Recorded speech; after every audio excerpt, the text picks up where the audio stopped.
책 읽는 자작나무.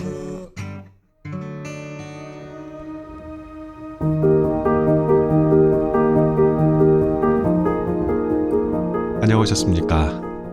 모두의 아저씨 책 읽는 자작입니다. 유튜버 가운데에서요, 혹시 웃다라는 심리상담사 알고 계셨나요?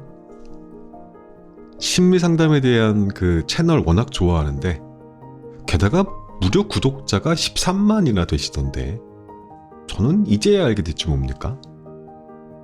웃다라고 불리시는 분입니다. 웃음을 주는 따뜻한 상담 심리사. 이름 멋지죠? 이분의 첫 번째 책 오늘 소개할까 합니다.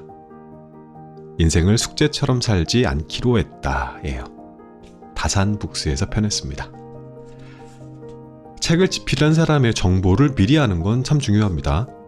누가 이 글을 썼는지, 어떤 이력을 갖고 있는지를 인지하는 건 책의 내용을 이해하는 데 필수 요소겠죠. 웃다, 나 얘랑 13만 구독자 유튜브 채널 상담심리사 웃다를 운영하고 있으며 마음 건강을 위한 심리학 솔루션을 유쾌하게 전하고 있다. 서울신학대학교에서 10여 년간 신학 공부를 한 뒤 30대 중반의 여성 목사가 되었고, 같은 대학의 상담심리학과 석사 졸업 후 박사 과정을 공부하며 상담사로 활동하기 시작했다. 때로는 친구처럼, 때로는 스승처럼 건네는 웃다의 다정한 마음 처방에는 깊은 울림이 있다. 상담하면서 쌓은 지식뿐만 아니라 오랫동안 자신의 상처를 보듬으며 깨달은 지혜가 담겨있기 때문이다. 누구보다 열심히 살며 앞만 보고 내달리던 그는 어느 날 절친한 친구와의 관계가 틀어진 뒤 가면성 우울을 앓는다. 무려 5번의 자살 시도를 할 만큼 고통스러운 시간을 보내면서도 괜찮은 척 살아간다. 이 책은 긴 터널을 지난 끝에 심리상담을 받고 지친 마음을 들여다보기까지의 기록이다. 도대체 왜 이토록 삶을 숙제처럼 여겼는지, 무엇이 스스로를 괴롭혔는지 이야기하며 미숙한 나를 끌어안고 살아가는 방법을 안내한다. 숙제 같은 인생을 축제로 만드는 특별한 마음 처방이다. 책을 다 읽고 나서 이분의 채널에 들어가서 이제 영상들을 보는데요. 어쩌면 세상에 책이랑 똑같아. 이런 제목의 책이 있었어요, 예전에. 말 잘한다 소리 들으면 소원이 없겠네. 우와, 얼마나 웃기면서도 말씀을 잘하시는지. 저렇게 말 잘하는 사람은 세상에 뭐가 부러울까 했다니까요. 자, 이 책을 관통하고 있는 단어가, 중요한 단어가 2개가 있어요. 바로 미숙이랑 성숙이에요. 미숙이는 우리 내면 아이 같은 존재죠. 반면에 성숙이는 그 아이를 지켜주고 보듬고 돌봐주는 내면 어른 같은 존재입니다. 예전에 읽었던 책 기억나시죠? 작가는 바로 그 내면 아이와 어른을 미숙아, 성숙아 이렇게 불러요. 훨씬 직관적이고 재미있었습니다. 오늘 낭독할 분량에는 들어가 있지 않은데요. 책을 읽으면서 저에 대해서 새롭게 알게 된 사실이 있어요. 저는요, 애정결핍이 있었더라고요. 약간 의심은 하고 있었어요. 근데 확실한 물증을 이 책에서 찾았습니다. 지금이라도 알게 됐으니까 다행이라고 생각하고 그 결핍을 충족할 수 있는 방법을 찾아야겠다 마음먹었습니다. 애정결핍에 대한 이야기도 나무님들이랑 꼭 한번 나눠보고 싶은 이야기, 주제이기는 합니다. 그건 다음에 하도록 하겠고요. 오늘은 미숙이, 성숙이 파트 쪽을 읽어드려볼까 합니다. 자, 이제 그럼 자작나무 약국의 문을 열겠습니다.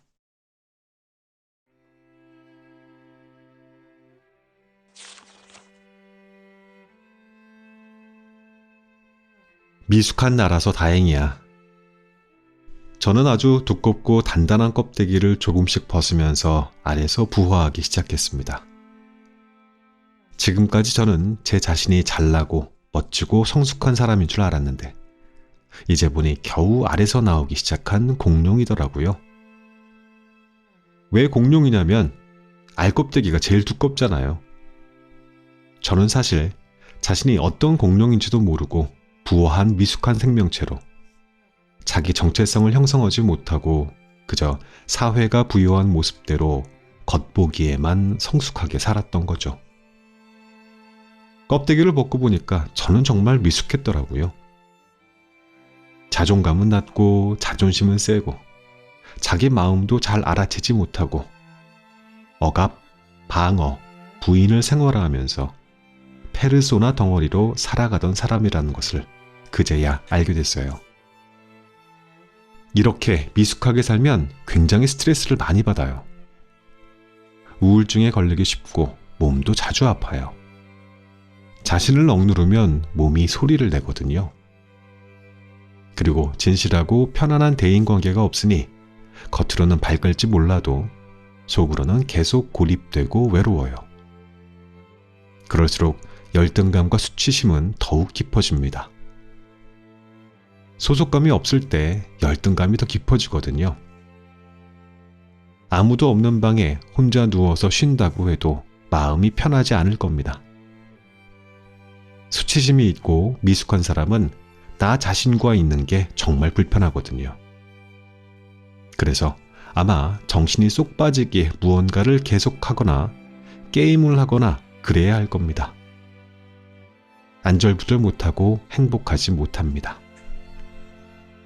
우리가 몇 년이나 살아간다고 그렇게 살면 안 되잖아요. 인생이 너무 아깝잖아요. 우리가 얼마나 가치 있고 소중한 존재인데요. 그러니 내 안의 미숙함을 어떻게 다루어야 하는지 알아야 해요. 함께 가야 하잖아요. 놓고 갈 수 없잖아요. 미숙한 나도 소중하고 가치 있는 나인걸요.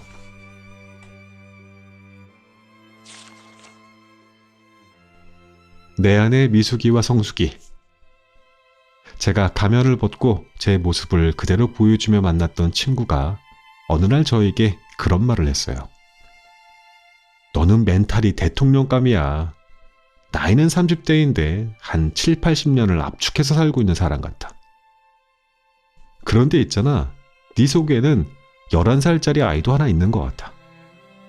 그 아이를 버리지 마. 너는 걔 때문에 사랑스럽거든.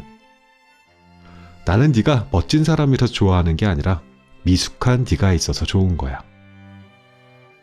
그 말이 참 듣기가 좋더라고요. 여러분, 우리 안에는 다 미숙이가 있어요. 우리가 80살, 90살 되면 성숙해질까요? 아니요. 인간은 죽을 때까지 미숙할걸요. 그럼 언제 성숙해지냐고요? 내 안에 있는 11살짜리 미숙이를 꼭 끌어안고 그 아이를 수치스러워하지 않으며 사랑으로 돌볼 수 있으면 그게 성숙함이죠. 그러니까 성숙이는요, 자기 안의 미숙이를 버리는 게 아니라 그대로 안아주는 거예요. 우리는 누구나 약하고 강합니다. 누구나 미숙하고 성숙해요. 그런 자신의 모습을 인지하고 조절하며 끌어안고 함께 갈 수 있다면 그게 곧 성숙함입니다.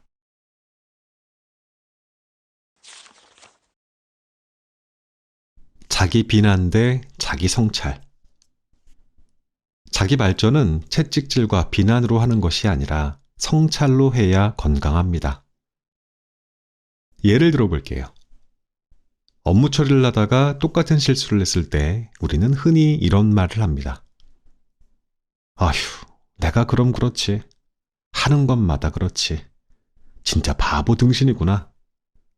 그거 하나를 제대로 처리 못해서 앞으로 어떻게 밥 벌어먹고 살겠냐. 똑같은 걸 또 틀리다니. 그냥 나가 죽어야지 살아서 뭐하냐. 굉장히 익숙한 멘트들입니다. 스스로에게 자주 하는 말들이죠. 이런 게 자기 비난입니다. 자기 성찰은 달라요. 아이고, 이 부분을 내가 깜빡 놓쳤구나. 저번에도 실수했었는데 또 그랬네. 앞으로 이 부분을 처리할 때에는 더 집중해서 여러 차례 꼼꼼하게 살펴야겠구나. 팀장님한테 혼난 건 내 실수고 내 책임이니까 너무 기분 나쁘게 듣지 말고 다음에는 꼭 잘 검토해야겠다. 이렇게 오버하지 않고 객관적으로 상황을 살피면서 자신이 실수한 부분을 다음에 어떻게 발전시킬지 생각하는 것이 성찰입니다. 자기 발전은 스스로를 갉아먹고 깎아내리는 자극으로만 이루어지지 않아요. 오히려 그 반대입니다. 자기를 용서하지 못하고 다그치면 당장은 발전하는 것 같지만 속은 건강하지 않습니다. 무엇인가 놓치면서 달려가는 셈이죠. 외제차 타고 멋지게 뽐내면서 엔진오일 점검은 안 하는 거예요. 진짜 훅 가는 수가 있습니다. 남의 시선과 평가에 쩔쩔매고 자신을 다그치면서 내면은 돌보지 않다니요. 꼭 그렇게 나에게 욕을 한 사발 퍼부어야 마음이 편한가 봐요. 여러분, 우리는 이미 참 많이도 혼났고 지금도 혼나고 있어요. 이제 그만해도 됩니다. 혼나면 딱 그 행동만 수정하게 되지만 자기를 수용하고 성찰하면 전반적으로 다른 분야에서도 두루 발전하게 됩니다. 심리적인 안정감과 여유가 있기 때문에 더 많은 것을 보고 더 멀리 생각하는 안목을 갖추거든요.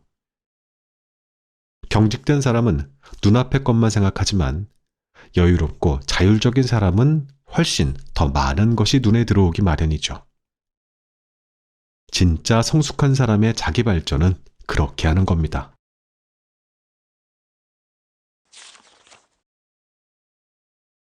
내가 나의 둥지가 되도록. 그렇다면 어떻게 해야 비난이 아닌 성찰을 하는 사람이 될까요?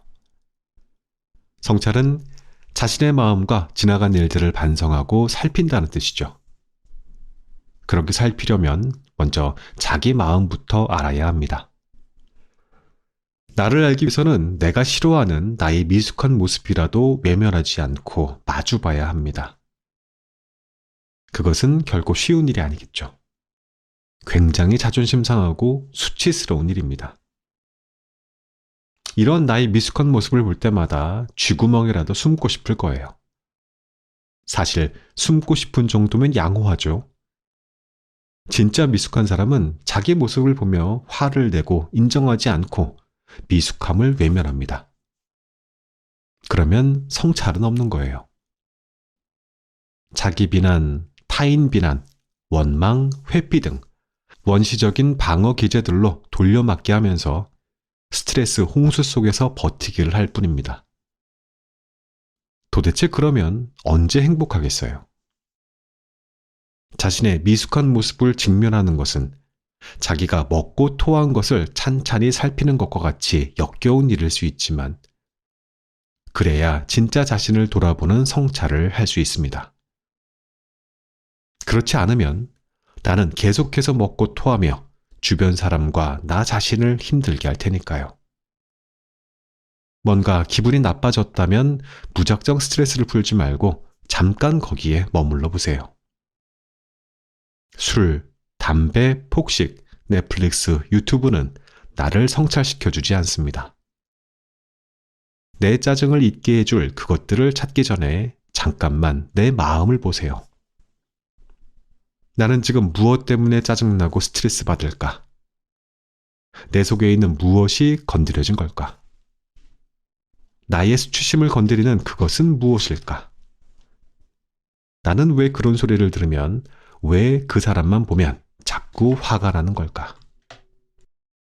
나의 성향과 성장 과정, 내가 걸어온 역사들을 생각하면서 나를 이해해 보세요. 그리고 아무것도 따지지 말고 그런 나를 그냥 안아주어야 해요. 나의 잘못이 아니라 내 역사의 결과물이잖아요. 손가락질할 수 없어요. 나의 미숙이를 그저 품어야 해요. 내가 나를 다그치고 혼내면 나는 진짜로 갈 데가 없어요. 둥지를 잃은 새처럼 열심히 날갯짓만 하고 어디 하나 머무를 곳 없는 고단한 인생이 되죠. 그러니 내가 나에게 둥지가 되어주세요. 나를 쉬게 해주세요. 언제나 안아주고 싶은 존재이길.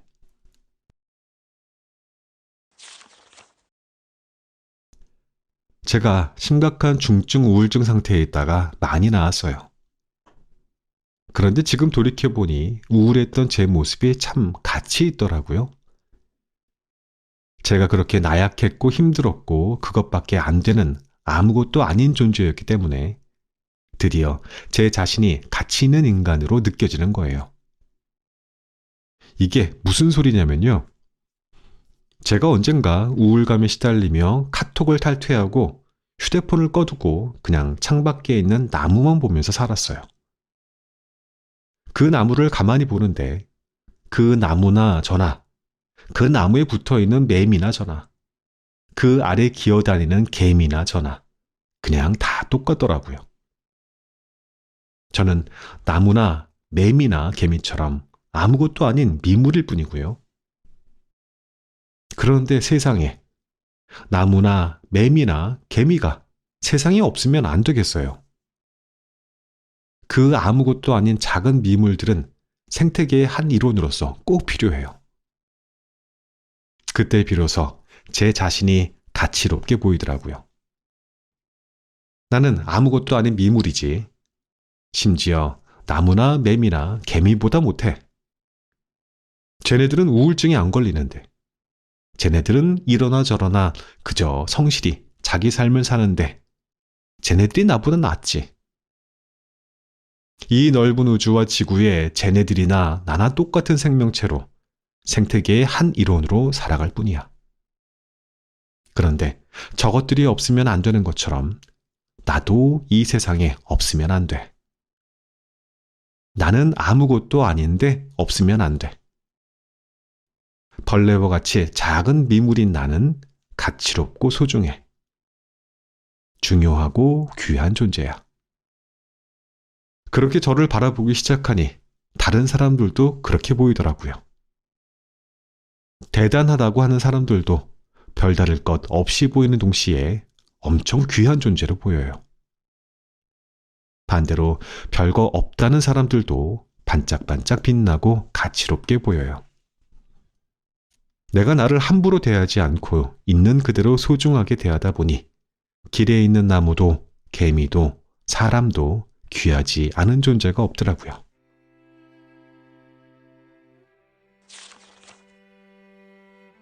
아무것도 아니라서 괜찮다.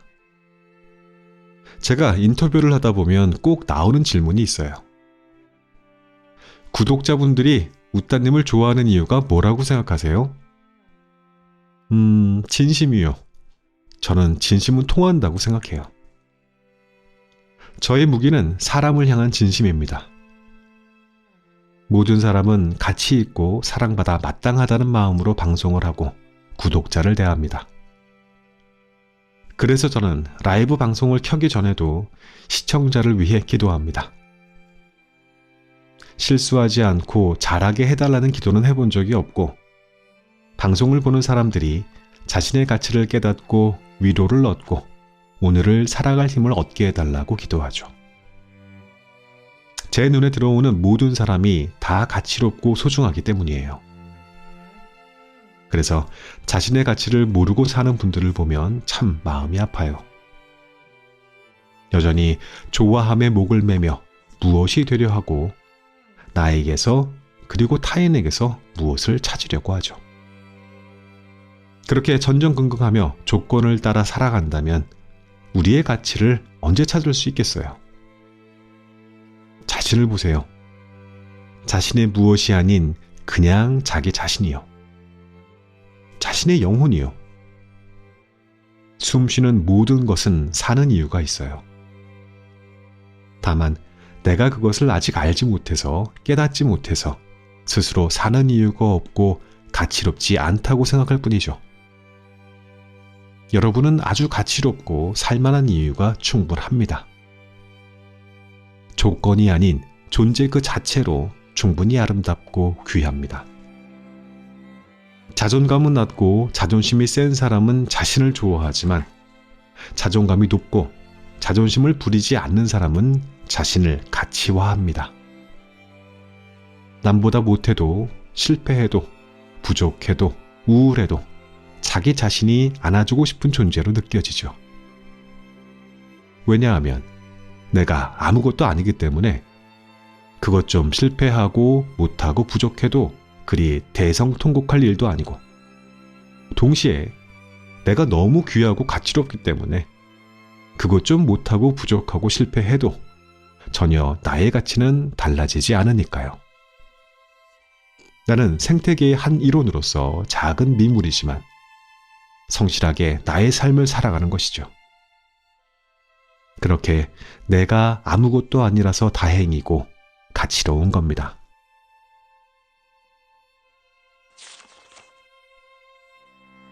답을 내리지 않고 견디는 능력. 소극적 수용력이라고 들어보셨나요? 어떤 것으로도 해결할 수 없고 방법을 도저히 알 수 없을 때 그 상황을 견뎌내는 능력을 말합니다. 부정성의 수용력이라고도 해요. 인생에는 답을 내릴 수 있는 문제보다 답을 내릴 수 없는 문제가 훨씬 더 많아요. 우리는 열심히 답을 배우며 살아가지만 살다 보면 답이 없는 게 너무 많고, 그럴 때마다 우리는 그 좌절을 견디지 못합니다. 문제를 빠르게 해결하고 답을 잘 찾는 사람을 훌륭하고 지혜롭다고 생각할 수 있지만, 사실 그보다 더 훌륭하고 지혜로운 사람은 해결할 수 없는 문제를 견딜 줄 아는 사람이죠. 소극적 수용력, 부정성의 수용력이란 굳이 답을 내리지 않고 그대로 견디는 능력이에요. 부정적인 상황을 수용하고 견뎌내는 힘, 슬프면 슬퍼하고 아프면 아파할 수 있는 힘, 버티고 버티는 힘이죠. 이해할 수 없으면 애써 이해하려고 노력하지 않고 그냥 두는 것. 원하는 것을 이루지 못하고 편안한 상태가 되지 못해도 내 뜻대로 하려는 욕망을 더 이상 갖지 않는 것입니다. 그런데 우리는 반대로 욕망을 능력이라고 배우죠. 알 수 없는 상황에서도 답을 알아내야 한다고 가르칩니다. 두려움이 많고 불안감이 높은 사람일수록 빨리 결정을 내리려고 해요. 그만큼 안정감이 필요하니까요. 그러나 뿌연 안개 속에서도 꾸준하게 앞으로 걸어가는 힘.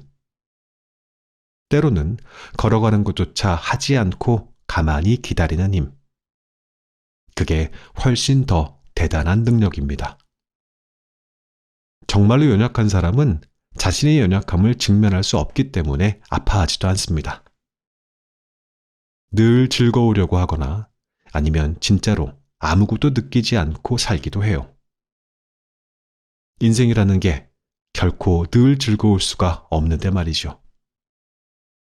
본인이 두려워하는 무언가를 피하는 것이겠죠.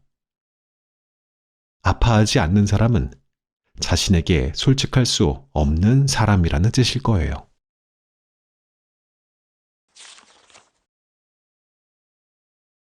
어둠을 거치면 단단해진다. 제가 한참 힘들어할 때 한 친구가 이렇게 말했어요. 네가 나보다 낫다. 너는 아파할 줄 알잖아. 아프다고 소리낼 줄도 알고 아픔을 외면하지 않고 느낄 수 있는 것은 네가 그만큼 힘이 있는 사람이라는 거야. 저도 과거에는 아파할 줄 모르는 사람이었습니다. 언제나 쨍한 햇빛처럼 빛났어요. 지금은 얼굴에 병색이 짙고 햇빛을 가리는 구름이 꽉 끼어 있습니다. 그러나 나쁘지 않아요. 누구나 쨍한 해가 뜰 때가 있고 두터운 구름이 낄 때가 있어요. 쨍한 해를 기다리면서 어둠을 견디는 게 아니라 어둠도 괜찮다고 받아들이면서 견디는 겁니다. 왜냐하면 밝음은 절대로 줄 수 없지만 어둠만이 주는 매력과 성장이 반드시 있으니까요. 최지훈 교수님이 저에게 이런 문자를 보낸 적이 있습니다. 선생님이 지금 얼마나 자괴감을 느끼며 힘든 시간을 보내고 있을까 생각하니 제가 너무 마음이 아프고 눈물이 나네요. 그런데 저는 믿어요. 선생님의 지금 이 시간들이 반드시 선생님을 더 깊고 단단한 사람으로, 더 여유 있는 사람으로 만들어줄 거예요.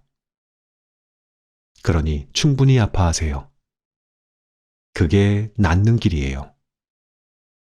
어두움을 거친 사람은 깊고 단단해지며 여유가 생깁니다. 어두움이 짙을수록 더더욱 끄떡없는 사람으로 성장합니다. 죽음까지 갔다 온 사람이 다시 일어서기 시작하면 무섭습니다. 웬만한 시련은 시련처럼 느껴지지 않고 견딜 만한 것이 되죠. 이런 걸 내성이라고 하잖아요. 고통에 대한 내성, 인내력, 수용력, 버티고 견디는 마음의 근력이요. 그러나 이러한 능력을 갖기가 어디 쉽나요? 정말 돈 주고 살 수 있다면 전 재산을 털어서라도 사고 싶어요.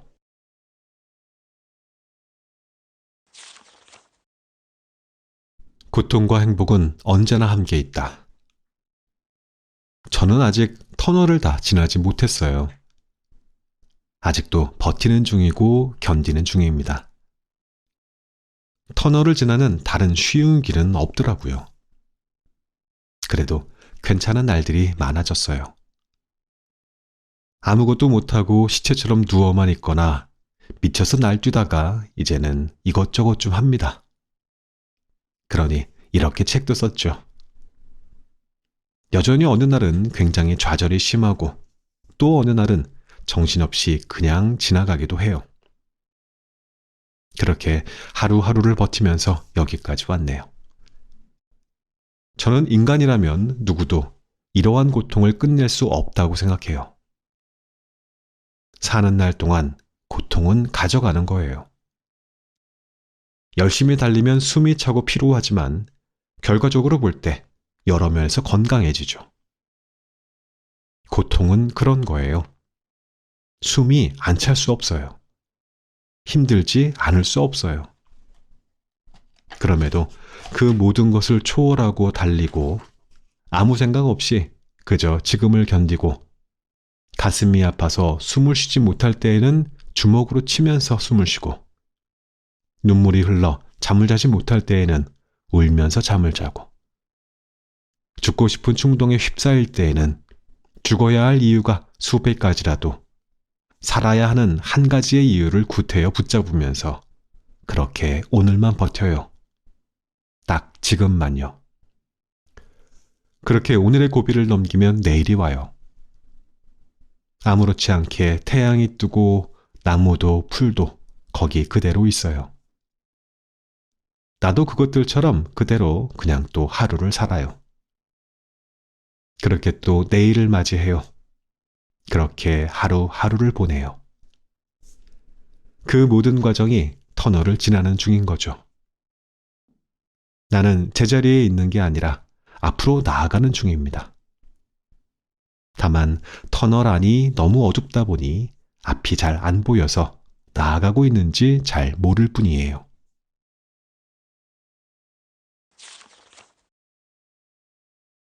그렇게 터널을 지나고 나면 시간은 약일까요? 아니요. 시간은 시간이고 약은 약입니다.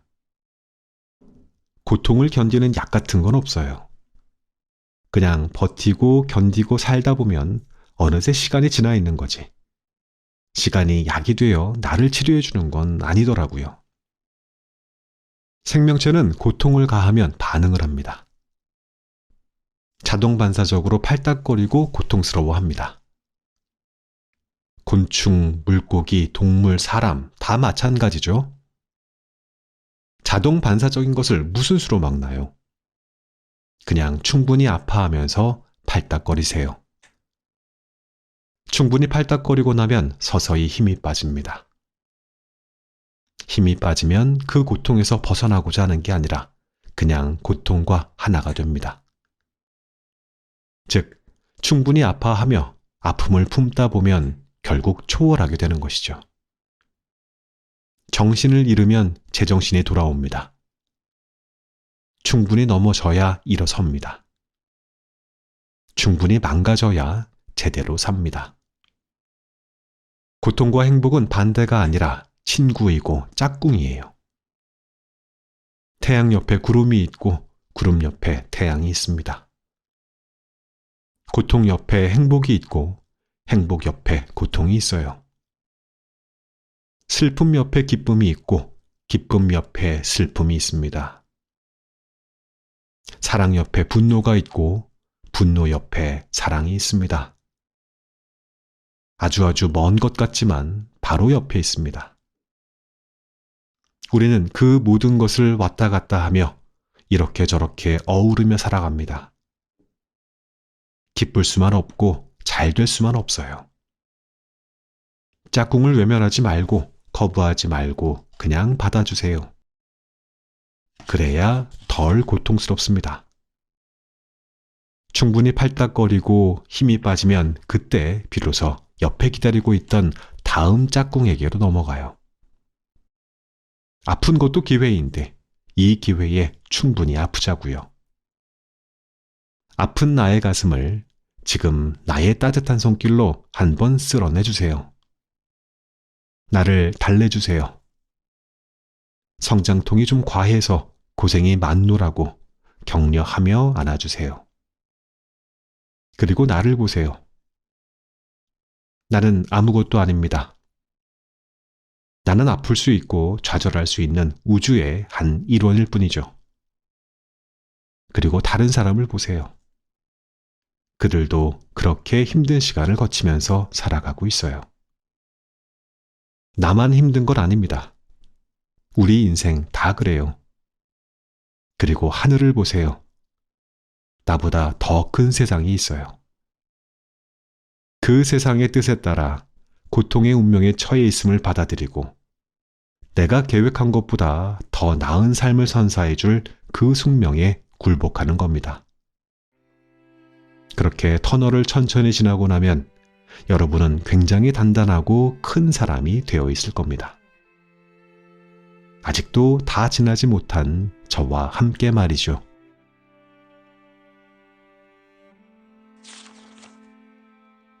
파도라는 변수를 즐긴다는 것. 우리가 촘촘하게 계획을 하는 이유는 실패할까봐 불안해서 그래요. 준비성이 철저하다는 건 실패와 손해를 최소화하겠다는 거죠. 물론 장점이 있어요. 대비하면 리스크가 줄어드는 건 사실이니까요. 대신에 만약 계획한 대로 안 되면 좌절이 심해요. 다시 일어서거나 다시 무슨 꿈을 꾸기가 힘들어져요. 준비가 철저했던 만큼 회생하기가 힘들어져요. 파도 타기를 하는데 각 잡고 열심히 수영을 해보세요. 즐기기는커녕 굉장히 에너지 소모가 심하고 육지에 도착하기도 어려워요. 파도를 탈 때에는 몸에 힘을 빼야 합니다. 구명조끼를 입거나 튜브 하나만을 끼고 유유자적하며 파도에 몸을 맡길 때, 그럴 때 파도를 즐길 수 있는 거잖아요. 파도 타기는 나와 파도의 합작이지 내가 파도를 통제할 수는 없어요. 세상을 살아간다는 건 세상과 나의 합작이에요. 그 중에서 내가 통제할 수 있는 건 생각보다 별로 없어요. 성숙한 어른은 이것을 받아들일 줄 알아요. 인생은 내 뜻대로 할 수 없구나. 이건 어쩔 수 없는 거구나. 하고 힘을 뺄 줄 알아요. 그리고 오히려 튜브 하나만 끼고서 그 파도의 변수와 업다운을 즐기죠. 그러니까 미래를 설계하고 결정할 때 너무 힘을 주지 마세요. 힘을 빼고 주어진 상황과 그 순간의 내 마음을 따라서 성실하게 파도를 타다 보면 어느 순간 멋진 땅에 닿아 있을 거예요. 예상치 못했기 때문에 더욱 그 땅이 아름답지요.